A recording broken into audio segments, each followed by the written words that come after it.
मराठी गुरुजी या यूट्यूब चॅनलवरती आपणा सर्वांचं मनपूर्वक स्वागत. मित्रांनो, मराठी व्याकरणातील अत्यंत महत्त्वाचा असा भाग समास. तर प्रस्तुत समास या पाठावर आधारित विस्तृतपणे आपण या ठिकाणी उदाहरणासह स्पष्टीकरण जाणून घेणार आहोत. सुरुवातीला आपण समास म्हणजे काय, तर मित्रांनो, समास म्हणजे दोन किंवा अधिक शब्दाच्या एकत्रीकरणाला समास असे म्हणतात. म्हणजे यामध्ये दोन किंवा त्यापेक्षा अधिक शब्द हे एकत्र केलेले असतात, त्याला समास म्हटलं जातं. तर दुसरा आहे समास शब्दाची उत्पत्ती कशी झाली, म्हणजे निर्मिती कशी झाली. तर मित्रांनो, समास हा एक संस्कृतमधील सम अधिक अस या संस्कृत धातूपासून तयार झालेला शब्द आहे आणि त्याचा अर्थ या ठिकाणी एकत्र करणे असा आहे, है ना. म्हणजे सम अधिक अस हा संस्कृत शब्द आहे, तर यापासून तयार झालेला आहे आणि त्याचा अर्थ शब्दशः जर अर्थ पाहिला तर समास म्हणजे एकत्र करणे, एकत्र होणे. आता तर सामासिक शब्द, या ठिकाणी सामासिक शब्द म्हणजे काय, तर दोन किंवा अधिक शब्दाच्या एकत्रीकरणामुळे तयार होणाऱ्या जोड शब्दांना सामासिक शब्द असे म्हणतात. उदाहरणार्थ बघा, आता प्रश्नोत्तर बघा, या ठिकाणी प्रश्न आणि उत्तर हे दोन शब्द एकत्र केलेले आहेत आणि शब्द तयार झालेला आहे प्रश्नोत्तर. तर हा जो प्रश्नोत्तर हा शब्द आहे यालाच सामासिक शब्द असे म्हणतात. आमरण बघा, हे दोन शब्द एकत्रित केलेत. क्रीडांगण, पंचवटी. आता क्रीडांगण शब्दामध्ये क्रीडा आणि अंगण हे दोन शब्द एकत्र केलेले आहेत आणि जो जोड शब्द तयार झालेला आहे क्रीडांगण, याला सामासिक शब्द म्हणतात. तसेच पंचवटी है ना, पंचवटी या शब्दाचा जर विग्रह आपण केला तर 5 वटांचा समूह, वटांचा म्हणजे वडांचा, है ना. तर या ठिकाणी पंच आणि वट, वट म्हणजे वड, तर हे दोन शब्द एकत्रित केलेले आहेत आणि यालाच हा जो शब्द तयार झालेला आहे पंचवटी, याला सामासिक शब्द म्हटलंय. तर आता बघा, विग्रह म्हणजे काय, तर सामासिक शब्द कोणत्या दोन शब्दांपासून तयार झाला आहे हे दाखविण्यासाठी त्या सामासिक शब्दाची फोड केली जाते, त्याला विग्रह असे म्हणतात. आता काही उदाहरणं या ठिकाणी बघा, म्हणजे तुमच्या आणखीन हा भाग लक्षात येईल.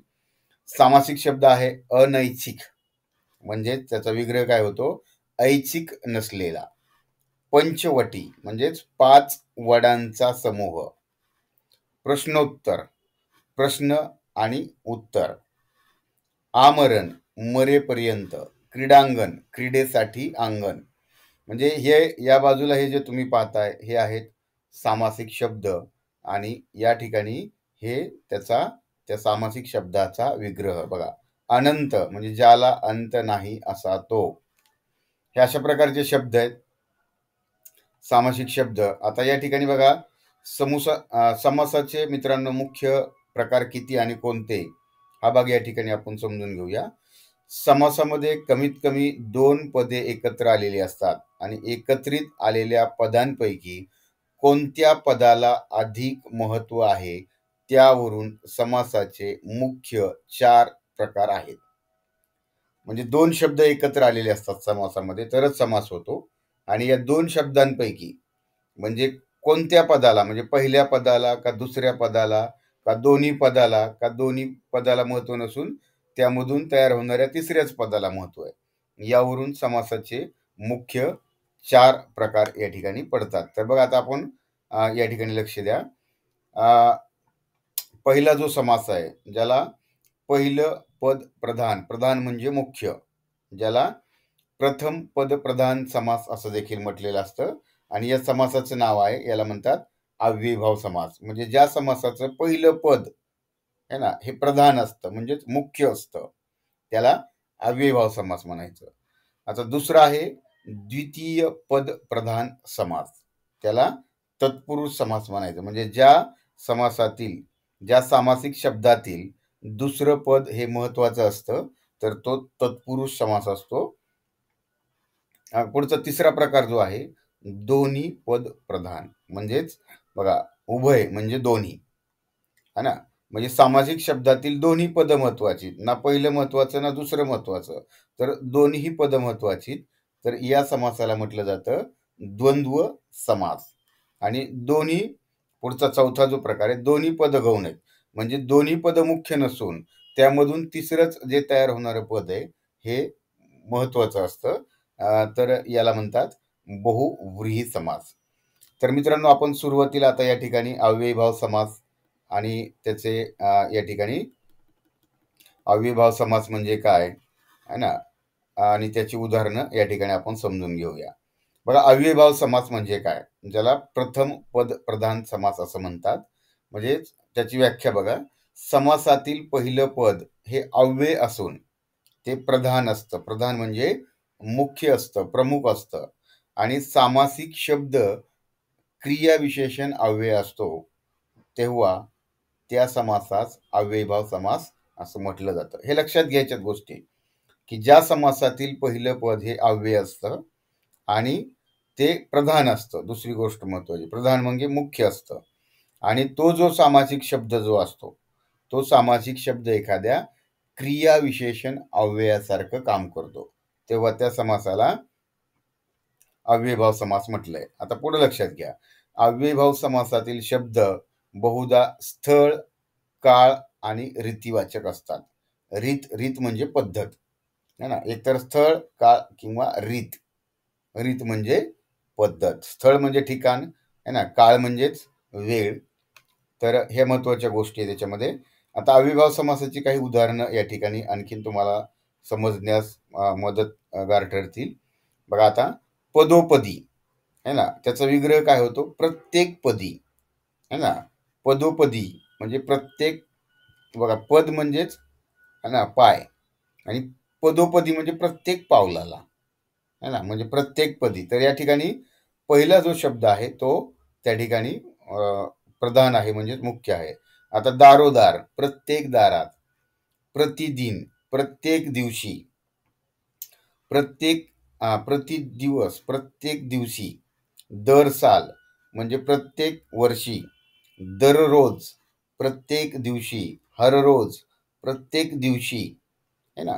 दिवसेदिवस, बरहुकूम, यथाशक्ती, शक्तीप्रमाणे. यथाक्रम, क्रमाप्रमाणे. मला पुन्हा बिनधास्त म्हणजेच धास्तीशिवाय. बिनचूक, बेमालूम, आमरण, आजन्म, प्रतिक्षण, यथान्याय, बेशक, बेलाशक, गैरहजर. समोर या शब्दांचे तुम्हाला विग्रह दिलेले आहेत. बिनधोक है ना, म्हणजे हे अशा प्रकारे पानोपानी, प्रत्येक पानात. गल्लोगल्ली, प्रत्येक गल्लीत. प्रतिमास, प्रत्येक महिन्याला. आजीवन, जीवनापासून. आजन्म, जन्मापासून. यथाविधी म्हणजेच विधीप्रमाणे. यथामती है ना. तर हे मतीप्रमाणे. मती म्हणजेच बुद्धी. रस्तोरस्ती, प्रत्येक रस्त्यात. दरमजल. हे अशा प्रकारे, म्हणजे यावरून तुमच्या लक्षात आलं असेल की ज्या शब्दातलं, म्हणजे ज्या सामासिक शब्दातलं पहिलं पद हे प्रधान असतं आणि ते एखाद्या क्रियाविशेषण अव्ययासारखं काम करतं, तेव्हा त्यास अव्ययीभाव समास असं म्हटलं जातं. पुढचा समासाचा प्रकार आहे मित्रांनो, बघा, त्याऐवजी उपसर्गाऐवजी बहुविधा खालील शब्द वापरतात. बघा, अव्ययीभाव समासामध्ये यथा, प्रति, दर, हर, बे, बिन ये अशा प्रकारचे शब्द वापरले जातात. लक्षात घ्या, अतिशय महत्वाचं आहे. म्हणजे एका पाठोपाठ दोन सारखेच शब्द आल्यास त्याला प्रत्येक लावायचं है ना. आणि हे शब्द लक्षात ठेवायचे, यथा, प्रति, बे, बिन, दर, हर, बर. म्हणजे हे उपसर्गाचं काम करतात. बघा, उपसर्ग आणि प्रत्यय तुमच्या लक्षात आलेला असेल. प्रत्यय हा शब्दाच्या शेवटी लागतो आणि उपसर्ग हा पहिल्यांदा लागतो. आणि उपसर्गालाच संस्कृतमध्ये अव्यय म्हणतात. मग हे शब्द लक्षात ठेवायचे. पुढचा समास आहे तत्पुरुष समास है ना. तर तत्पुरुष समासामध्ये, तत्पुरुष समास म्हणजे काय, तर ज्या समासात दुसरं पद प्रधान असतं व समासाचा विग्रह करताना अर्थाच्या दृष्टीने गाळलेले शब्द किंवा विभक्ती प्रत्यय जोडावा लागतो, त्या समासास तत्पुरुष समास असं म्हणतात. म्हणजे एक एक गोष्ट लक्षात ठेवायची पहिल्यांदा, की ज्या समासातलं दुसरं पद प्रधान म्हणजे मुख्य असतं आणि त्या सामासिक शब्दाचा विग्रह करताना है ना, अर्थाच्या दृष्टीने गाळलेला जो विभक्ती प्रत्यय आहेत, म्हणजे एकूण जे 8 विभक्ती आहेत, प्रथमा, द्वितीया, तृतीया, चतुर्थी, पंचमी, षष्ठी, सप्तमी आणि संबोधन. हे जे 8 विभक्ती प्रत्यय आहेत, तर या विभक्ती प्रत्ययापैकी एक आपल्याला त्या सामासिक शब्दाचा विग्रह करताना जोडावा लागतो. ते कशाप्रकारे? मी तुम्हाला पुढे उदाहरणामध्ये समजावून सांगेन. तर तत्पुरुष समासाचे 5 प्रकार आहेत, है ना. तर बघा या ठिकाणी हे आहेत तत्पुरुष समासाचे 5 उपप्रकार, ज्याला विभक्ती तत्पुरुष, उपपद तत्पुरुष किंवा कृदंत तत्पुरुष म्हणतात. अलुक तत्पुरुष, नत्र तत्पुरुष, कर्मधारय, है ना, आणि पुढे कर्मधारयामध्ये द्विगु कर्मधारय आणि मध्यम पदलोपी. नत्र तत्पुरुष आणि हे 5वा जो आहे कर्मधारय समास, याचे 2 उपप्रकार आहेत, द्विगु आणि मध्यम पदलोपी कर्मधारय समास. तर आता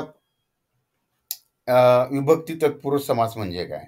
तर ज्या समासामध्ये बहुधा दुसरं पद महत्वाचं असून सामासिक शब्दांचा विग्रह करताना गाळलेले शब्द किंवा विभक्ती प्रत्यय घालावा लागतो, त्याला विभक्ती तत्पुरुष समास असं म्हणायचं. बघा, विभक्ती तत्पुरुष म्हणजे आताच मी सांगितलं की 8 ज्या एकूण विभक्ती आहेत त्यापैकी या ठिकाणी घालावं लागतं. बघा उदाहरण बघा, धन प्राप्त.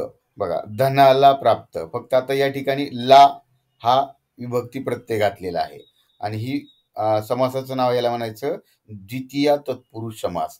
म्हणजे जे द्वितीय विभक्ती याच्यामधले जे प्रत्यय आहेत, है ना, स ला ते, स ला ना ते, हे विभक्ती प्रत्यय आहेत. मग त्यापैकी स ला ना ते यापैकी स ला आलेला आहे या ठिकाणी, है ना, ला आलेला आहे, म्हणून या ठिकाणी द्वितीय तत्पुरुष समास होतो. कृष्णाश्रित म्हणजे कृष्णाला आश्रित, फक्त या ठिकाणी विभक्ती प्रत्यय जोडलेला आहे. असं प्रत्येक उदाहरणामध्ये बघा, राम शरण, रामाला शरण, देशगत, देशाला गत, दुःख प्राप्त, दुःखाला प्राप्त, द्विजदंड, द्विजाला दंड, देशप्रत, देशप्रत गेलेला, है ना, सुख प्राप्त, सुखाला प्राप्त. म्हणजे अशा प्रकारे फक्त या ठिकाणी जो गाळलेला विभक्ती प्रत्यय आहे आणि तोही द्वितीय विभक्ती लागते, है ना, द्वितीय विभक्ती लागते, त्यामुळं त्याला द्वितीय तत्पुरुष समास असं म्हटलं जातं. आता पुढच्या प्रकाराकडे आपण जाऊया. लक्षात घ्या, आता तृतीय तत्पुरुष समास बघा. आता हा प्रथम विभक्ती जी आहे, प्रथमा विभक्ती, या विभक्तीमध्ये कोणताही प्रत्यय लागत नाही, है ना. ते दोन्ही शब्द एक वचनामध्ये आणि अनेक वचनामध्ये पण दोन्ही शब्द सारखेच असतात. मग द्वितीय विभक्तीमध्ये ला प्रत्यय लागतो, स ला ते, स ला ना ते, म्हणजे अनेक वचनामध्ये स ला ना ते. आता बघा, तृतीय विभक्ती जी आहे या विभक्तीमध्ये ने हा प्रत्यय येतो, ने एशी, ने ईशी, है ना. बघा, आता जो सामासिक शब्द आहे देवदत्त म्हणजे देवाने दत्त, त्याचा विग्रह झाला आणि समासाचं नाव आहे तत्पुरुष, तृतीय तत्पुरुष समास. बघा, तोंडपाठ, तोंडाने पाठ, मतिमंद, मतीने मंद, द्रव्य साध्य, द्रव्याने साध्य, पितृसदृश, पित्याशी सदृश, ईश्वर निर्मित, ईश्वराने निर्मित. म्हणजे या ठिकाणी बघा, ने आणि ही तशी प्रत्यय आलाय, है ना, ने एशी, ने ईशी, अशा प्रकारचे हे तृतीय विभक्तीमध्ये विभक्ती प्रत्यय आहेत. त्यामुळं या समासाला तृतीय तत्पुरुष नाव दिलेलं आहे. पुढचा समासाचा प्रकार आहे चतुर्थी, है ना, स ला ते, स ला नाते, म्हणजे चतुर्थीमध्ये पण अशा प्रकारेच विग्रह लागतात. चतुर्थी समासामध्ये बघा, स ला ते, स ला नाते, है ना. कृष्णाश्रित, कृष्णास आश्रित, विद्याग्रह, विद्येसाठी ग्रह, है ना, ई आलं इथं. पोळपाट, पोळीसाठी पाठ, देवालय, देवासाठी आलय, म्हणजे हे चतुर्थी तत्पुरुष समासाचे उदाहरण आहेत, है ना. गायरान, गायीसाठी रान, अनाथाश्रम, अनाथांसाठी आश्रम, क्रीडांगण, क्रीडेसाठी अंगण. म्हणजे हे या ठिकाणी हा जो चतुर्थी मधला विभक्ती प्रत्यय जो आहे, तो विभक्ती प्रत्यय या शब्दांचा विग्रह करताना येतो, त्यामुळे याला काय म्हटलेलं आहे, चतुर्थी तत्पुरुष समास असं म्हटलेलं आहे. आता पंचमी, बघा, पंचमी जी विभक्ती आहे, है ना, या विभक्तीमध्ये ऊन, हुन, उन, हुन असे प्रत्यय लागतात, है ना, एकवचनामध्ये आणि अनेक वचनामध्ये. बघा आता, कर्जमुक्त, कर्जातून मुक्त, बघा, ऊन पासून, भारातून, पदापासून, ऋणातून, ऊन हुन, ऊन हुन, हे प्रत्यय पंचमा विभक्तीमध्ये लागतात, है ना. आता व्यसनमुक्त, व्यसनापासून मुक्तता, भारमुक्त, भारातून मुक्त, पदच्युत, पदापासून मुक्तता, ऋणमुक्त, ऋणातून मुक्त, जन्मखोड, जन्मापासूनचे खोड, चोरभय, चोरापासून भय, सेवानिवृत्त, सेवेतून निवृत्त, आणि जन्मखून, जन्मापासूनची खून. म्हणजे हे अशा प्रकारचे पंचमी विभक्तीमध्ये असणारे हे प्रत्यय ह्या शब्दांचा विग्रह करताना लागतात, म्हणून याला पंचमी तत्पुरुष समास असं म्हटलं जातं. आता बघा, षष्टी है ना, षष्टी, षष्टी ही जी विभक्ती आहे, चा, ची, चे, चा, ची हे प्रत्यय लागतात. षष्टी जो विभक्ती प्रत्यय आहे याच्यामध्ये बघा, आता सामासिक शब्द आहे भाग्योदय, विग्रह काय होतो, भाग्याचा उदय. फक्त आता या ठिकाणी चा हा प्रत्यय लागलेला आहे, है ना, म्हणून हा षष्टी तत्पुरुष समास आहे. म्हणजे चाचीचे हे एक वचनामध्ये आणि चे, चाची हे अनेक वचनामध्ये. पिंपळ पान, पिंपळाचे पान हा त्याचा विग्रह. जसं आता राजवाडा, राजाचा वाडा, है ना, सागर किनारा, सागराचा किनारा, देश सेवा, देशाची सेवा, ज्ञानोदय, ज्ञानाचा उदय. म्हणजे हे बघितलं, जे प्रत्यय आहेत हे चा, चे, चा, ची, चा हे प्रत्यय लागलेले आहेत आणि हे षष्टी विभक्तीमधले प्रत्यय आहेत, म्हणून या समासाला नाव दिलेलं आहे षष्टी तत्पुरुष समास. कुठं बघा, आता सप्तमी, है ना, सप्तमी जी विभक्ती आहे यामध्ये बघा, सामासिक शब्द आहे वर्गाध्यापन, ग्रह कलह, है ना, घरातील कलह, है ना, कर्मात कुशल, कर्मकुशल, प्रवाह पतित, प्रवाहात पतित, कुलोत्पन्न, कुलातील उत्पन्न, स्वर्गवास, स्वर्गातील वास. म्हणजे या ठिकाणी सप्तमी जी षष्टी आहे, सप्तमी हा जो विभक्ती प्रत्यय आहे, या विभक्ती प्रत्ययामध्ये असणारे जे शब्द आहेत ते शब्द या सामासिक शब्दांचा विग्रह करताना लागतात, म्हणून याला काय म्हटलं जातं, सप्तमी तत्पुरुष समास असं म्हटलं जातं, है ना. तर सप्तमी विभक्ती प्रत्ययामध्ये, है ना, कुठले कुठले शब्द येतात, जसं आपण प्रथमा, द्वितीया, तृतीया ह्या विभक्ती प्रत्यय सांगितलं, तर सप्तमी याच्यामध्ये त, ई, आ एक वचनामध्ये आणि अनेक वचनामध्ये सुद्धा त, ई, आ लक्षात घ्या. मग हे शब्द त्या ठिकाणी येतात, है ना. म्हणजे वाक्यातील शब्दांचा जे अर्थ दर्शवण्यासाठी जे नाम किंवा सर्वनामाच्या रूपात होणारा बदल आहे किंवा विकार आहे त्यालाच विभक्ती म्हणतात. मग विभक्तीचे हे जे मी तुम्हाला 8 प्रकार सांगितले आहेत, प्रथमा, द्वितीया, तृतीया, चतुर्थी, पंचमी, षष्ठी, सप्तमी आणि संबोधन. तर यापैकी जी सप्तमी आहे याच्यामधला त, ई, आ, त, ई, आ. ठीक आहे. तर पुढे जाऊया आपण. आता विग्रहानुसार तत्पुरुष समासाची नावे बदलतात. जसं विद्यालय, विद्येसाठी आलय, हा बघा साठी, है ना, हा चतुर्थी तत्पुरुष समास आहे. आणि जर आपण याचा विद्यालय या सामासिक शब्दाचा जर विग्रह विद्येचे आलय केलं तर मग हा षष्ठी तत्पुरुष समास होतो.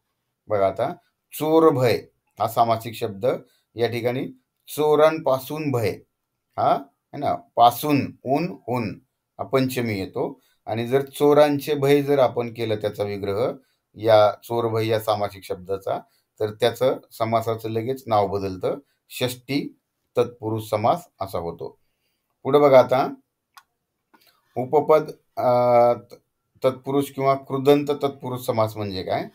बघा, ज्या समासातील दुसरे पद प्रधान असतं म्हणजे मुख्य असतं आणि ते कृदंत असतं म्हणजे त्याला धातू साधित म्हणतात, है ना.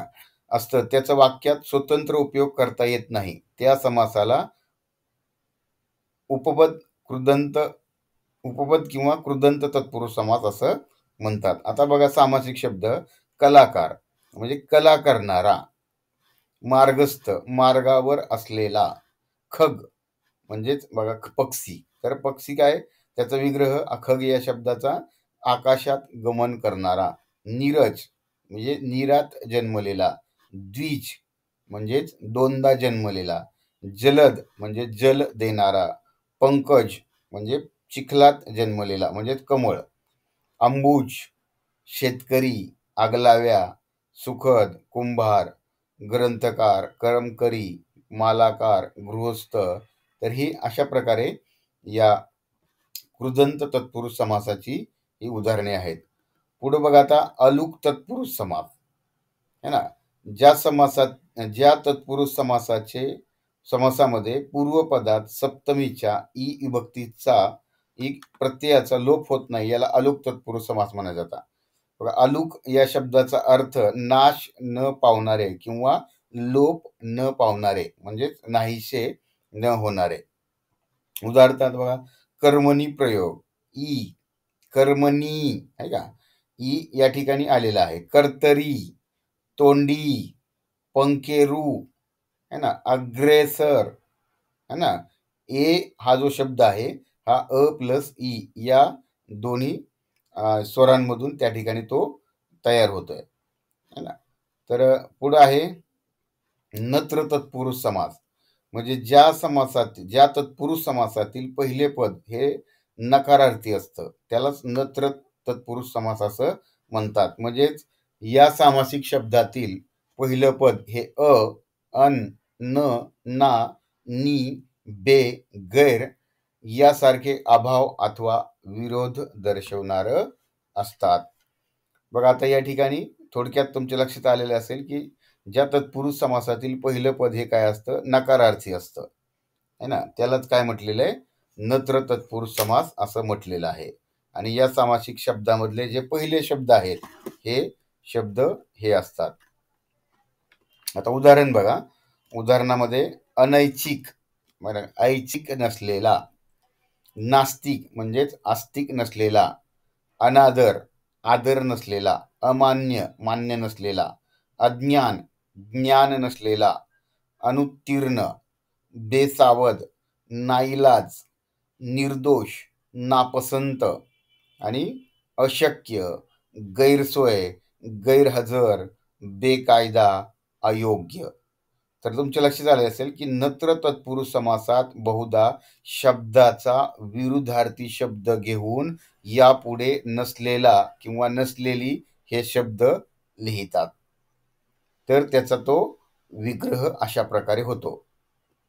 आता कर्मधारे तत्पुरुष समास, पुढचा जो पाचवा प्रकार आहे तत्पुरुष समासाचा उपप्रकार, तर हा कर्मधारे तत्पुरुष समास म्हणजे बघा ज्या तत्पुरुष समासाची दोन्ही पदे ही प्रथमा विभक्तीत असतात. बघा तुम्हाला मी मगाच सांगितलंय की प्रथमा विभक्ती शब्दाला कोणताही प्रत्यय लागत नाही. जसं द्वितीया, तृतीया, चतुर्थी, पंचमी या विभक्तीमध्ये प्रत्यय लागतो तसं प्रतिमा विभक्तीमध्ये कुठलाही प्रत्यय लागत नाही है ना. तसं मग ही दोन्ही पद ही प्रथमा विभक्तीत असतात आणि पहिलं पद विशेषण असतं आणि दुसरं पद हे नाम असतं. बघा विशेषण म्हणजे काय करतं आणि विशेषण म्हणजे काय, नामाबद्दल विशेष माहिती सांगणारा शब्द म्हणजे विशेषण. तर हे दुसरं पद हे नाम असतं.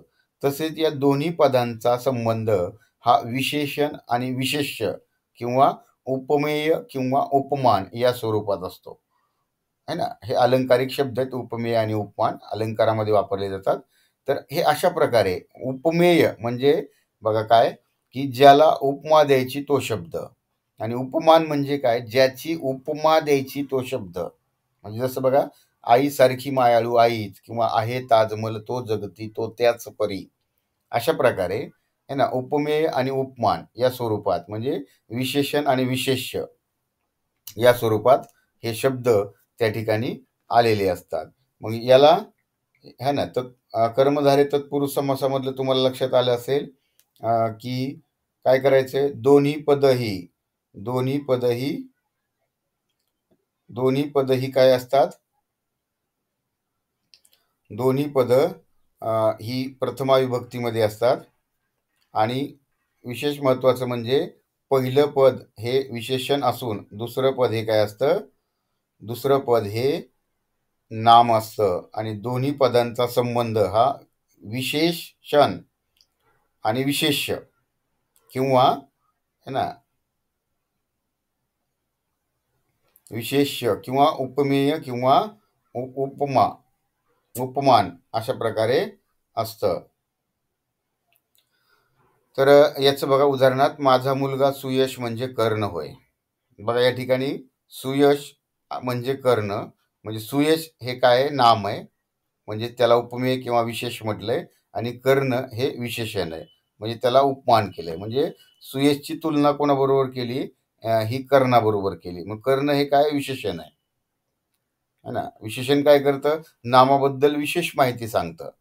म्हणजे या उदाहरणावरून तुमच्या लक्षात आलेलं असेल. तर आता अशीच काही कर्मधारय तत्पुरुष समासाची उदाहरणं. भवसागर म्हणजेच बघा, विश्वरूपी सागर, काळा कुट्ट खूप काळा, लाल भडक खूप लाल, विषयांतर अन्य विषय, तपोबल तप हेच बल, विद्याधन विद्या हेच धन, पितांबर पिवळे असे अंबर. बघा, अंबर म्हणजे वस्त्र, है ना. रक्तचंदन रक्तासारखे चंदन, श्याम सुंदर सुंदर असा श्याम, घनश्याम घनासारखा श्याम, महाराष्ट्र महान असे राष्ट्र, पुरुषोत्तम उत्तम असा पुरुष. पुढे बघा, कर्मधारय समासाचे जे दोन प्रकार आहेत, हे हे प्रकार जे आहेत द्विगु आणि मध्यम पदलोकी, हे समास प्रकार अतिशय महत्वाचे प्रकार आहेत. लक्षात घ्या. द्विगु समास सुरुवातीला आपण बघूया. जर कर्मधारय समासामध्ये पहिलं पद हे संख्या विशेषण असेल व त्या शब्दावरून एक समूहाचा बोध होत असेल तर त्या समासाला द्विगु समास म्हणतात. आता बघा, पहिलं पद हे संख्या विशेषण पाहिजे, है ना, आणि त्या संख्या विशेषण असून त्या शब्दावरून एका समूहाचा, एका युनिटचा, एका गटाचा बोध व्हायला पाहिजे. उदाहरण बघा, चौघडी.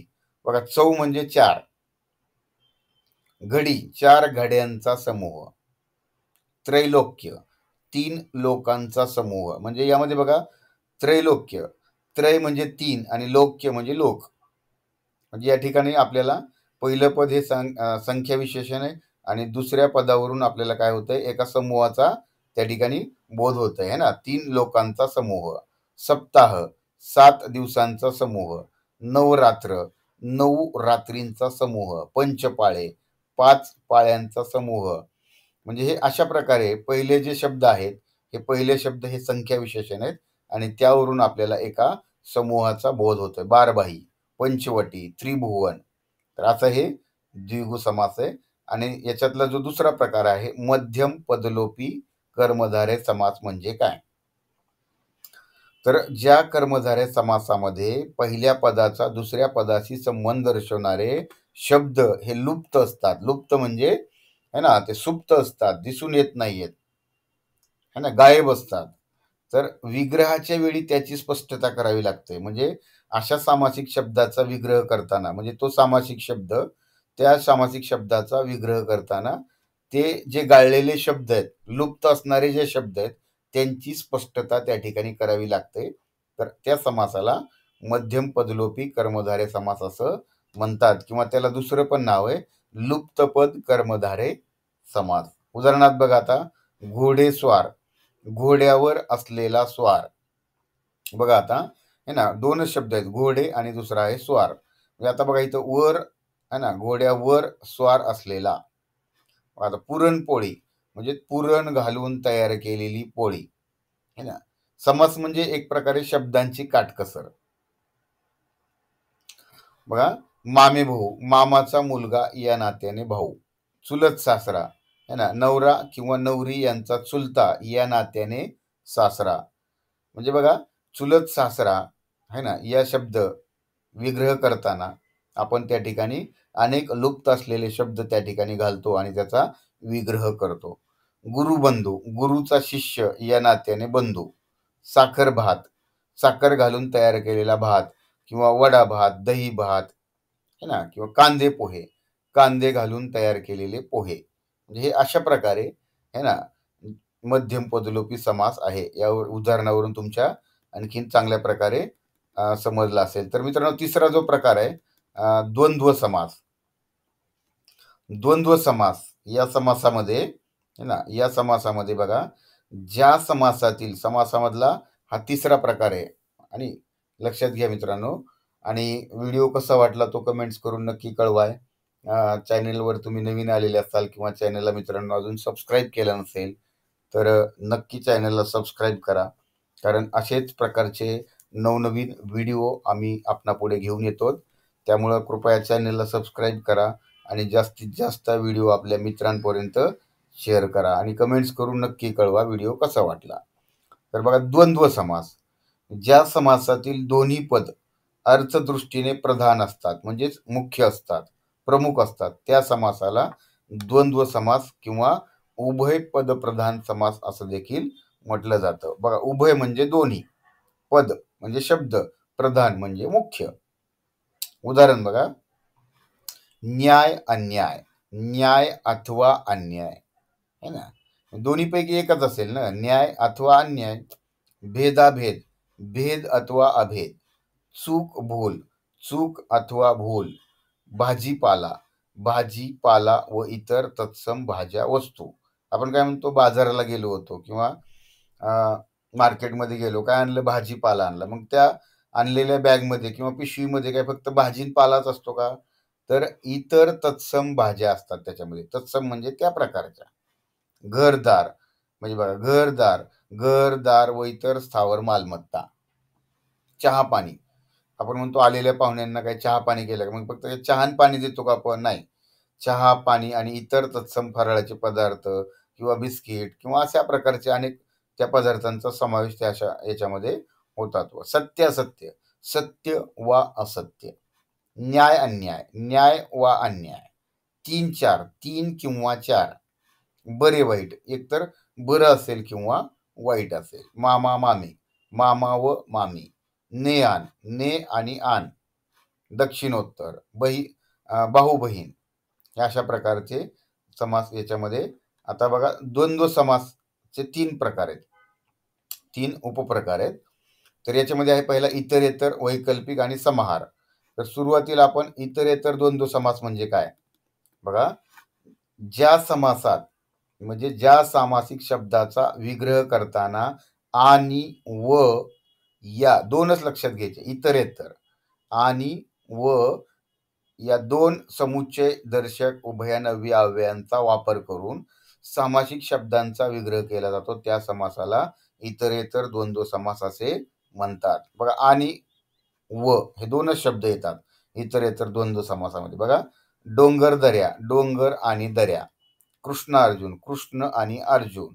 ताट वाटी, पती पत्नी, नाक डोळे. राम लक्ष्मण, हरी हर, बहीण भाऊ. हळद कुंकू, है ना, मामा मामी, मामा व मामी.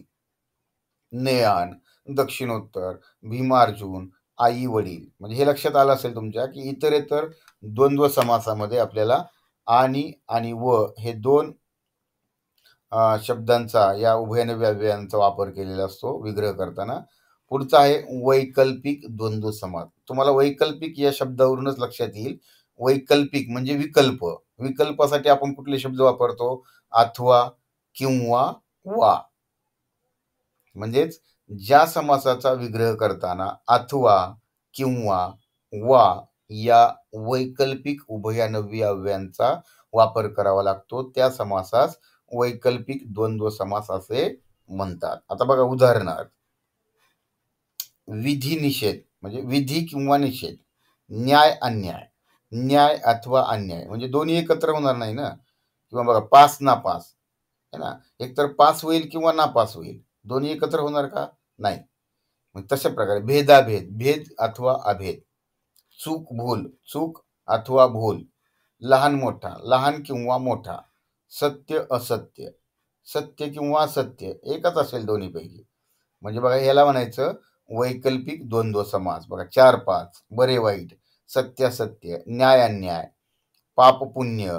अशा प्रकारे वैकल्पिक द्वंद्व समासामध्ये अथवा, वा, किंवा या वैकल्पिक उभयनवी अव्ययांचा वापर केलेला असतो. आणि शेवटचा प्रकार आहे समाहार द्वंद्व समास. बघा की हे लक्षात कसं घ्यायचं बघा, की ज्या सामासिक शब्दाचा विग्रह करताना त्यातील पदांच्या अर्थाशिवाय त्यात इतर जातीच्या अ, त्यात जातीच्या इतर पदार्थांचाही अंतर्भाव केलेला असतो, म्हणजेच समावेश केलेला असतो, त्यास समाहार द्वंद्व समास असे म्हणतात. बघा आता आपण पान सुपारी, म्हणजे पान सुपारी व इतर इतर पदार्थ, म्हणजे चुना असेल, कात असेल, है ना, त्यामध्ये कोणी बडीशेप टाकतात, म्हणजे अशा प्रकारचे इतर पदार्थ.